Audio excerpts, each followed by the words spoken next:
Master Jet, sa April 14, 2025, mag-retire na ako. What month po ba pwedeng mag-retire para makuha po yung year-end bonus sa 2025?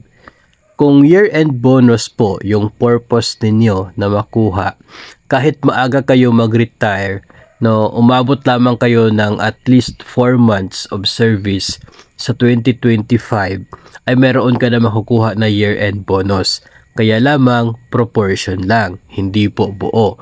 If gusto po ninyo na buo talaga yung year-end bonus na makukuha, then mas mabuti na in-service pa kayo as of October 30. So ibig sabihin po niyan, dapat ay yung effectivity ng inyo pong retirement ay November 1. Pero kung ganun na lamang po at mag-retire kayo na November 1, ang maipapayo ko na lamang po, gawin nyo na lamang pong December 1 yung effectivity ng inyong retirement. Bakit po? Mahalaga po ang petsa na November 30.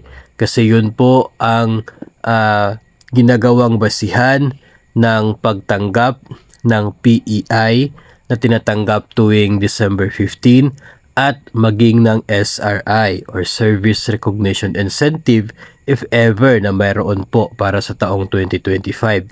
Kung kayo kasi ay mag-retire ng November 1, yung year-end bonus buo makukuha. Pero wala kayong PEI o wala din po kayong SRI. Kaya kung gusto po ninyo na makuha na po lahat, gawin nyo na lamang pong December 1 yung effectivity para you are still in service as of November 30.